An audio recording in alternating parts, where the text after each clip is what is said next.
در یک جای ما بودیم، یک استاد سوال مطرح کرد: مال بسیار مهم است یا صحت بسیار مهم است؟ شاگردا کلگی یکی میگه مال بسیار مهم است، شاگرد دیگه میگه وقت در صحت بسیار مهم است.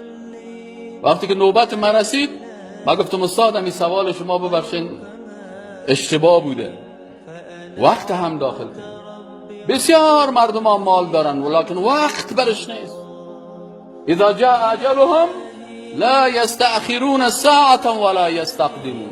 میلیون ها میلیون دلار داره، وقتی که ملک الموت میبینه میگه وقت تو ختم است، توبه میکنم وقتت ختم است. حتی در وقت مرگ فرعون هم توبه کرد، صدا کرد که آمنت بما آمنت به بنو اسرائیل. الله برش گفت که الان وقد عصیت، زیاد برات وقت دادم لکن نافرمانی کرد. پس با ارزشترین چیز در زندگی انسان وقت است.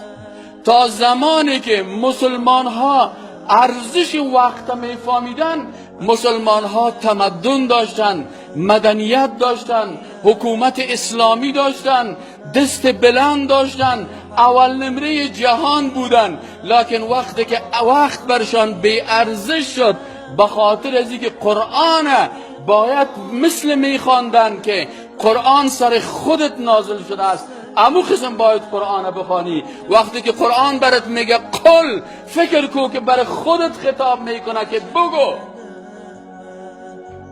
یا ایها الذین آمنو، خطاب است برای خودت. متوجه باش که الله چی برات میگه. بس اینجا وقت بسیار چیز با ارزش است. بسیار کسان مریض هستند، صحت ندارند، لکن بعضی اوقات مریضی برای انسان خوبتر است نسبت به صحت. در مریضی انسان توجهش به خالق بیشتر میشه و کسی که قبل از مرگ خود مریض میشه آدم خوشبخت است، به خاطر ازی که توبه میکنه، استغفار میکنه، عاجزیش برش معلوم میشه. اما بعض کسا هست که در عین حالت بیدینی و گمراهی یک مرتبه سرش مثل فرعون که ملک الموت در جانش آمد و باز در اون لحظه که باز فبصرک الیوم حدید، چشم انسان بسیار حده پیدا میکنه.